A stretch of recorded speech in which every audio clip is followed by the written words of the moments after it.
Welcome to the Dream Life is Real Life podcast. I'm your host, Hannah Hermanson. I know it might seem cheesy or cliche, but if you've got a sleeping giant inside of you, or you just feel like you're made for more, then there's no coincidence you landed here on the Dream Life is Real Life podcast. Listen, as a girl from small town Wisconsin who decided to go all in to her dream life vision, I know how crazy it can feel to chase after wild ideas.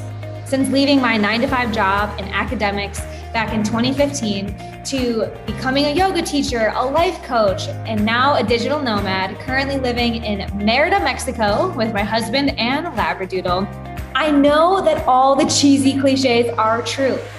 I've watched a lot of my dream life become my real life right in front of my eyes. Oh, and I've learned a whole lot about sales, business, and marketing along the way. And I want to share all of that with you. So here, you can consider me your friend and mentor. As a certified business coach, success trainer, international speaker, author, and copywriter, I've helped hundreds of coaches and entrepreneurs build, scale, and enjoy their online businesses. So here on the show, you'll find the real people, concrete tactics, and weekly motivation and inspiration to make your dream life your real life. I'm gonna let you into the nooks and crannies of these dream lives and dream businesses and offer lots of real talk along the way. Because to be a true leader in whatever you're endeavoring in your life and to create a legacy that you're proud of, you need a tribe lifting you up with you on the journey. And I've made it my mission to be that partner with you. Because after all, we are all in this together. By the way, if you'd like some help improving your business and life, then we just might be able to help. Head on over to dreamlifeisreallife.com to learn more about what we do and how I might be able to personally support you and just continue this conversation in making your dream life your real life. All right, let's get to it. Welcome back. Today, we are with Mandy Morris, an entrepreneur, philanthropist, and manifestation expert who is the creator of Authentic Living, an online company designed to help individuals reconnect with their authentic selves to find purpose, peace, and deep healing. Mandy and her brands have been featured in media outlets that you may have heard of, such as Shape, Mind, Body, Green, the Chalkboard, BuzzFeed, Well and Good, and Thrive Global, as well as on notable podcasts, including the Jenny McCarthy Show, Your Own Magic, and Hungry for Happiness. Thanks for being here with us on the Dream Life is Real Life show today. Absolutely. Thanks for having me. I'm excited about this conversation. Yeah, right. Like you said before we hit record, let's just organically see where it goes. Always. I know you and I are in alignment, even just how you named your work and what you're up to, authentic living. Like this is just a word I have been unable to escape over the last year or so. And I'm curious where it came into your world and why, tell us kind of where authentic living came from. So funny enough, this was before I ever knew I was going to be an entrepreneur. I did not think that I was capable of owning my own business. I was like, tell me what to do and I'll do it. But years prior, I was in a really, bad relationship, funky space in my life. And I had moved to Florida for a job. And I spent 30 days. I was broke, no joke, had no furniture or anything. I'm sleeping on the floor and I was happier than I'd ever been. And I realized that I had found my authentic self. Being a people pleaser most of my life and the traumas that I'd had, I didn't know who I was. And all of a sudden, I'm in this completely new state, totally alone. And I was like, this is me. This is the authentic me. And so fast forward a couple months later, when I started to birth my company, Authentic Living started falling out of it because I was like, if I can get people to feel the way that I feel, and it's that authentic version of you, oh, done. Like that's what I'm going for. So that was kind of how the name at least was birthed. Okay. I love that. And I can so relate because honestly, people ask me a lot, like, what should I name my thing? Like naming, as like someone who does branding and marketing, I get that question a lot. And I always ask the question of like, what do you say all of the time? What do you journal all of the time? Like, what are those key words that you use? Because that's how this show was born too.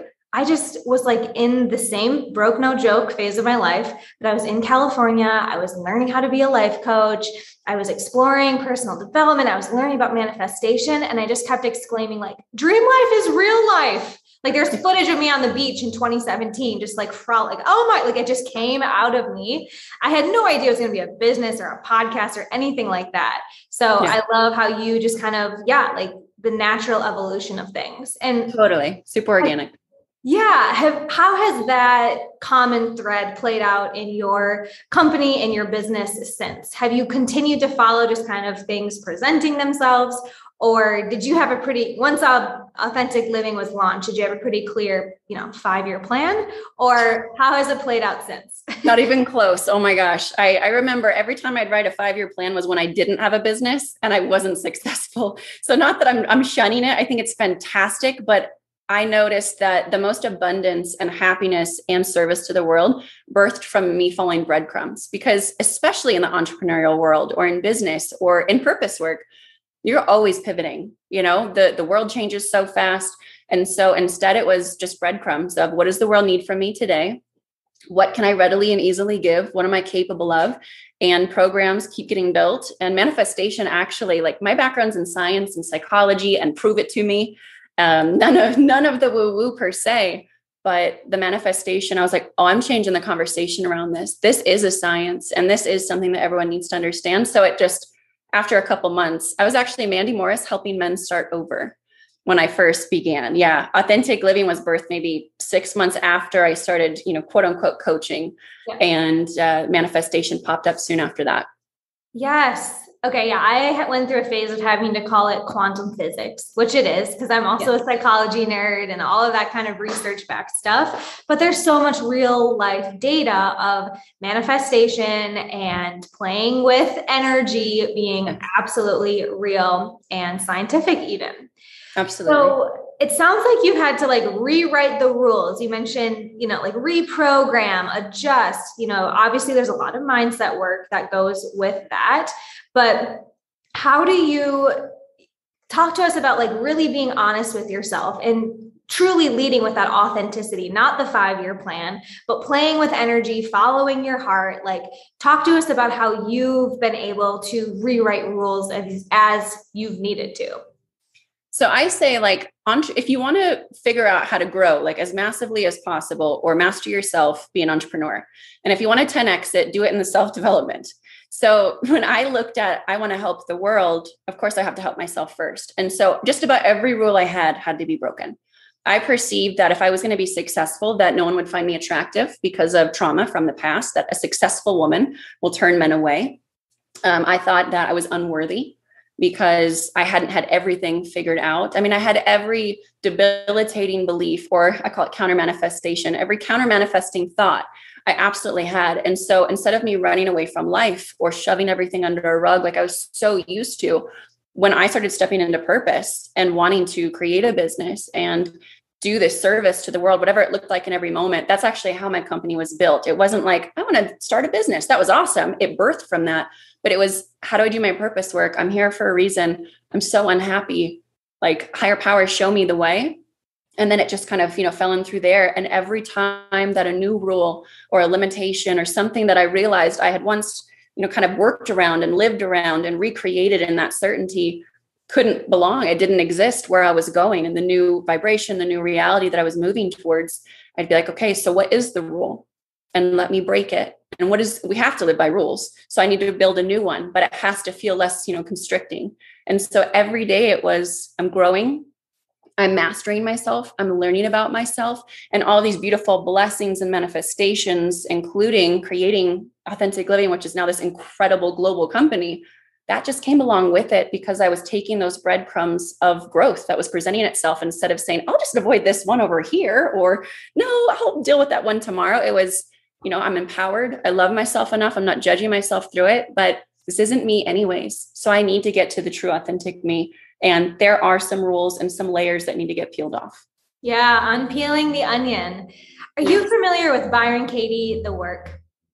I know the name, but I haven't read any of the work. Yeah, I was curious about what you were meant with counter manifestation and like the blocks. And I so appreciate how you're talking about like looking at the trauma and like looking at what the rule is, not just think positive, visualize, go forward. And Byron Katie, the work and one of her tools that's called the belief turnaround is what fueled, I can't think of the right word, but expedited. There we go. Expedited growth pattern in my business. So every single day I would do this belief turnaround. And it sounds a lot like what you're talking about, where you look at what is the rule? What do I believe? If I'm successful, I'm going to have to work really hard, or I'm not going to be attractive. And then you look at it. And that was such a shift for me a year ago, because before that I was just like, affirming, this is my goal. This is what we're doing. Like, go forward. And then I learned you need this like mental colonic. Like you have to get the bad crap out, wash it out, deal with it, and then start putting in the good vibes. Is that sort of what you're talking about? Totally. Yeah. And I love the way that you put it and what she'd said. So I look at it as two different energies. So you might say, I'm doing it. I'm affirming it. I'm making it happen. I'm grinding it out. And that is one energy. Talk about quantum physics. That's one energy going outwardly that you're sending your consciousness towards, but for a very short amount of time. And so on the other end, we have, what I call counter manifestation, where it's all of the trauma, all of the programming, all of the incorrect beliefs and rules that aren't serving us. But that's also sending out and in direct opposition an energy, a thought frequency that, of course, we are receiving back. And so whenever we see, okay, I've got to deal with, if I can perceive at least that I'm manifesting all the time, which we are energetic beings, we're human antennas, whether we like it or not, we are always receiving and giving information, little transmitters. Well, then of course, I'm also going to be sending out what's sitting in my subconscious. I call it the subconscious reel. And it is the energy that's playing all the time. So it doesn't matter if you sit there and you affirm it for an hour a day, 23 more hours of the day. It is all of this stuff that's still sitting in the subconscious or underneath the rug, if you will, that has to be dealt with. Doesn't have to be hard, but if you can work with the belief that's showing up and then be like, could there be another belief that's possible for me? Oh, life changes just so drastically. And as you said, it expedites or bends time towards what you desire. I think health coaches listening can make a connection to when your clients are in the gym for 1 hour a day and you want to give them everything or whatever. You want them to, enjoy that hour, but then, they go 23 hours of the day sitting around, not continuing the movement. And I just made a connection of like my morning routine where it's like, there's my 1 hour of like the workout, right, of mindset. But I definitely am learning more and more every day how to work that out in every thought, right? So really, like you said, playing with the energies, playing with the beliefs, and processing trauma. I think this is an interesting conversation for us to explore. If you were able to identify trauma. I think some people have very obvious trauma. They know something that happened to them, but all of us have that like inner child, something that we're still hanging on to. So talk to us more about how we use the manifestation process to heal from trauma. So I always say there's two pieces. One is we've got our human story and our soul story. We manifest best when we're living out our soul story or our higher self abilities. The human story is rooted in all of the traumas. And so although everyone has a different perception of what trauma can be, I call it an energetic stamp that continues to live with you. And that stamp creates a part of our personality that fractals off. I call them personas. And then we live and die by them. We fall into them when we get triggered and we perceive the world to be different than it really is, or through, some tainted lenses. And so I always say with trauma, thank goodness, I've done so much trauma work clinically and everything in between. We do not have to go back and revisit the trauma. Although I like to know like the high level thing, like this thing happened. I'm like, cool. We're not going to go and like visualize changing the scene or all that stuff, because that's so traumatizing. But instead, what is the belief that's showing up now that we have to deal with because of the trauma? So like when I was 10 years old, I had this crazy experience and I had to take an adult to court. And the court didn't happen in my favor. And so it bred this belief of the world is unjust. Now that was a trauma. What happened there? But if I had to sit there and go back and be like, let me heal my 10-year-old self and let me go back into the courtroom and all, no way. But if I'm like, the world is unjust, that's a belief I can deal with today. And it's so empowering because sometimes the subconscious has buried certain traumas that we don't even remember them properly. So all we need to look at is what beliefs play out and build my reality in the now. And it kind of retroactively begins to heal the traumas because they just can't touch you on a vibrational or mental level anymore. That's not my truth anymore, right? Exactly. Like I have a silly trauma of someone in 7th grade telling me I don't wash my hair and like, you know, making fun of my hair. And it's like, that's just not my truth anymore. I know exactly how much I wash my hair and, you know, whatever, like I've changed the narrative around that. But I think that's such a powerful takeaway and permission slip for people. Like it's not all of the hard, deep digging, kicking up dirt to find the root cause. It's, you know, what am I actually like, what's driving my decision making today? And do I want to examine that or is it working for me? Because some things, you know, don't always lead to limiting beliefs, but if you're running up to the same sort of patterns, I think that's the perfect nugget. Absolutely. And if you look at like where you're at in life, you can be like, okay, my relationships suck right now, or I can't get my business off the ground, or like a certain area of life. If you're like, I don't know what I believe, what are my beliefs? Look at what type of beliefs you would have in the areas that aren't working. So if you're like, I can't consistently make clients, you know, get into the business, or my relationships are always failing, and this is why, well, then you found the belief. So you can always kind of look backwards as well to figure out the hidden little sneaky beliefs that we tend to live by. Mm-hmm. Well said. All right. Are you up for changing gears a little bit? Because do it. I am a nosy Rosie and we're on video and I'm loving the aesthetic of your home, first and foremost. Yeah. And second of all, do I see a gate on the stairs? Because you also mentioned hugging your babies in between all of these podcasts that you're doing today. So you're a mother, is that right? I am a mother and a wife. Amazing. I'm a dog mom and a wife, but I would love to know, because I think especially as female business owners, there is a totally different balance that we have to strike in being the leader or more masculine in some ways in our business, and then still showing up in our feminine energy for family. So talk to us a little bit about how you're able to show up with that like authentic living in every aspect of your life. Like, how does it look when you're not necessarily, you know, running your global business, but how do you bring these sort of principles into your daily life? So I know, especially with my kids, I've got an 11-year-old and a soon to be 3-year-old. And so my 11-year-old, he's actually writing his first book right now. So he is totally, I mean, my husband and I live and breathe what we are. And it's such an honor when people say you are the same person through and through, no matter what you're doing and where you are. And so we've exposed our children to our work, to our love. Even when we're doing trauma work, my son will sit, you know, through it and experience it. And so absolutely, I transition a little bit. I know some people say like, master your transition, be this, be that. And I think that there's beauty to that, but there's also like the core of what we are. And the core of myself is love, integrity, intuition, those types of things. So those foundational pieces stay with me regardless of what role I'm playing in the moment. If I'm mom, if I am, you know, sitting through an event, if I am talking to one of my staff members, if I'm firing someone, whatever it is, I'm still in that foundation of truth and authenticity and love and so forth.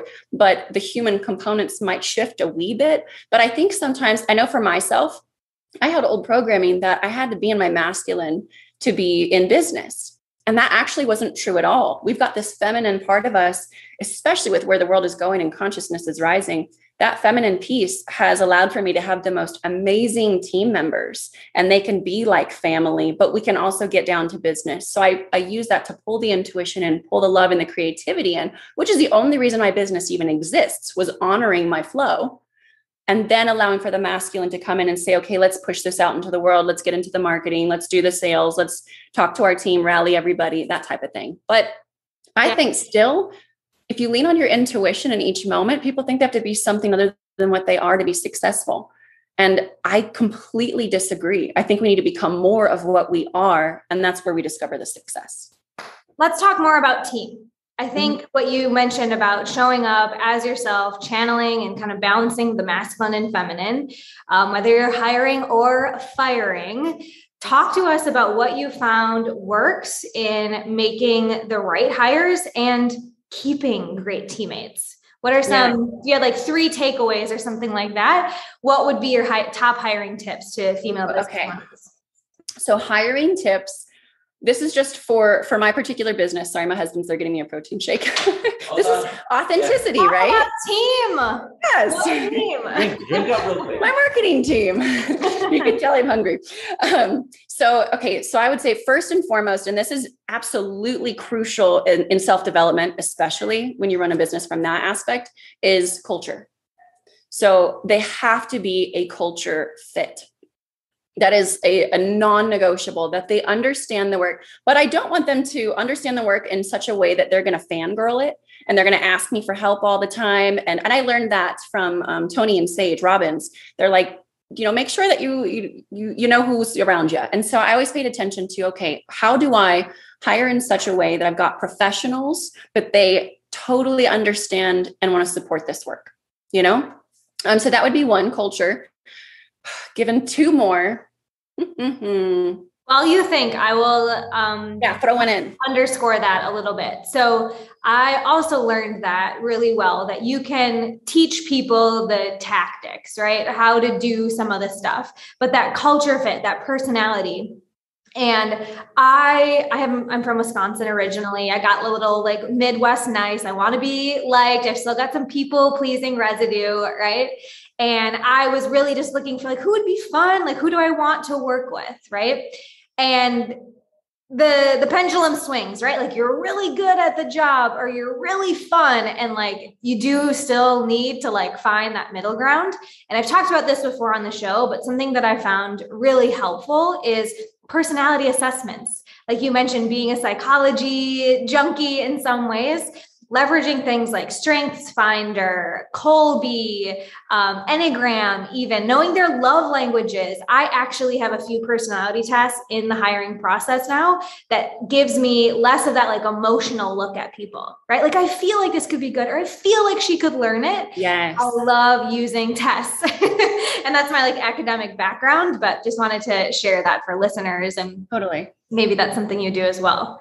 Well, yeah, and I'll actually steal that from you, because in the way that I do it, I'll look at, okay, how are they emotionally? What is going on, in their world, and what are they going to consistently bring to the table as far as a lack of professionalism and so forth? Because, oh my gosh, when you said that, I was like, I've made that mistake so many times where I've hired because I'm like, well, I really like them, or I think that we can, grow them, or, whatever it is. And then it would just burn me so greatly, because if we have huge hearts, we have to make sure that we don't hire takers, right?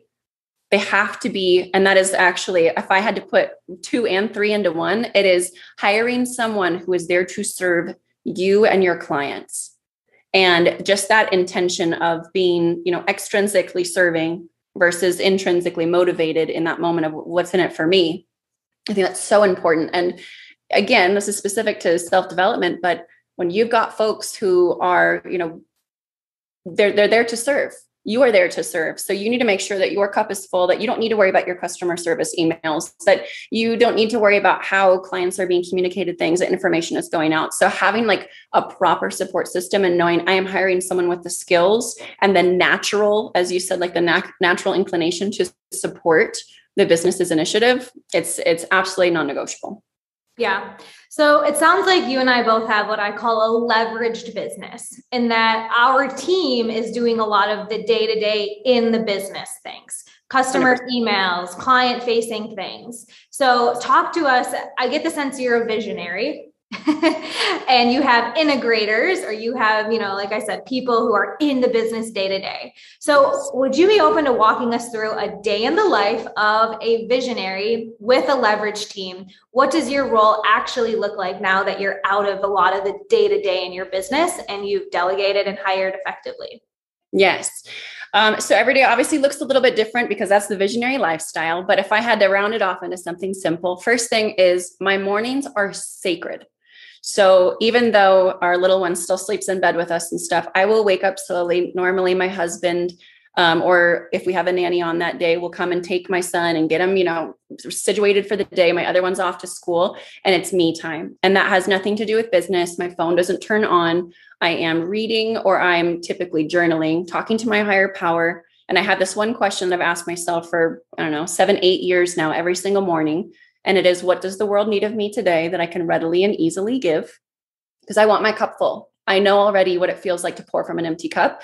I was never successful or helpful. So I make sure that whatever I need to do, which is an intuitive process every day, my cup is full. And then I've got a little gym in my house. So then I go and move my body in whatever way feels right. I get all my supplements, my body care done. And then I step outside in nature. If it's cold, I'm probably not going outside, or I'm doing like a snow rolling, cold experience. But otherwise I get outside for a minute, talk to my higher power, and then it's go time. So I'm on my phone. I'll usually check all social medias for a sec, just to make sure no bomb went off and everything's okay, and then check all of the emails, Slack, Help Scout, whatever it is that someone might need from me, which is very rare because my team, some of them are kind of second brains to me now. So they know how I would want things handled. So delegating, task delegating, getting leaders, obviously super important. And then depending on the day, it's jumping on interviews. Of course, during the book launch, it's like, go, go, go.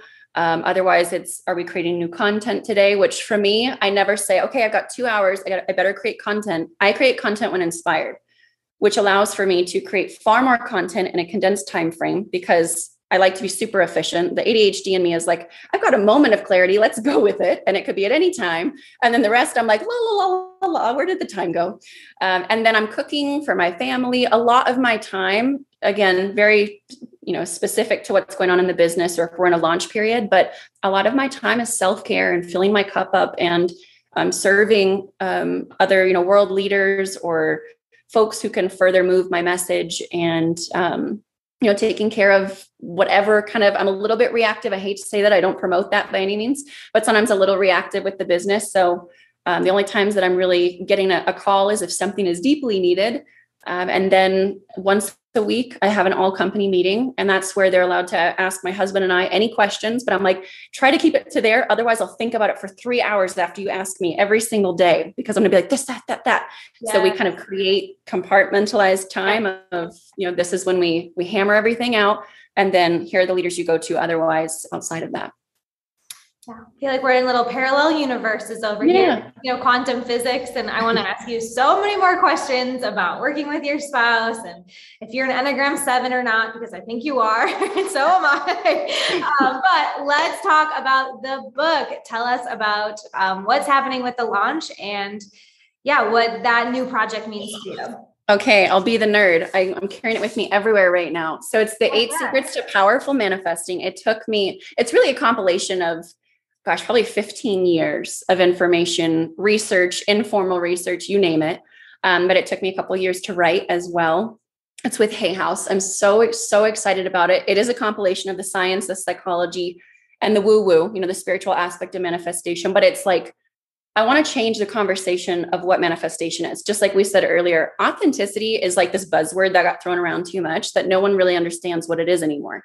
And with manifestation, sometimes people are like, oh, blessings just plop on my lap and I just can do a couple mantras and it's there. Why isn't it working for me? And I'm like, no, it's so much more than that. But if we master it, this entire planet will change and it will be such a beautiful, beautiful place. So anyways, the book is doing fantastic.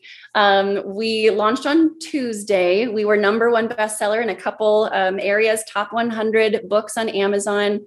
Gwyneth Paltrow loves it. Anthony William, who's a dear friend of mine, medical medium, he was just singing the praises about it. Kimberly Vanderbeek, one of my girlfriends, tons of celebrities and thought leaders and the coolest people, Marcy Shimoff, Dr. Sue, John Assaraf, all kinds of people just coming in to support. And I was crying actually earlier this morning, just gratitude of like, this is when you love the world so much, and then you feel that everyone understands your love and compassion for humanity, it just does something for me because I'm a total helper and I want to serve the world. And my heart is so full when I'm serving. So it's just been unbelievable. This launch has been so exciting, and fingers crossed, if it's in the highest good of all, New York Times bestseller, we'll see. Ooh, who knows? Congratulations. Yeah. I mean, dream life is real life, and so much of what you've already created and shared. And how can listeners, if they are vibing with you and they want to get their hands on those 8 secrets, how can they access the book or, get connected with you? Yeah, the8secrets.com. We have a ton of bonuses. So that web, of course, you can buy it on Amazon directly or Barnes and Noble or, wherever you get your reads. But the8secrets.com, 8 being the numeric, that is the perfect place to go because you'll get access to all of the extra goodies and events that we're doing to celebrate the book. Woo-hoo. We will totally make sure that we have the number 8 secrets in the show notes so that folks can access that now and forever into eternity as beautiful podcasting promo links tend to work. We'll make sure that whenever you access this, you'll be able to connect with that resource. And thank you so much for your time, energy, and just value that you were willing to share with us and the listeners today, Mandy. Absolutely. Thanks so much for having me. Wishing you all the best. And listeners, I'll be back next week with another inspiring guest that will help you make your dream life and business real life. And don't forget to hop on over to dreamlifeisreallife.com/show for specific goodies that we talked about today and access to continue the conversation with these guests as well as myself. I cannot wait to see what you create. Until next time.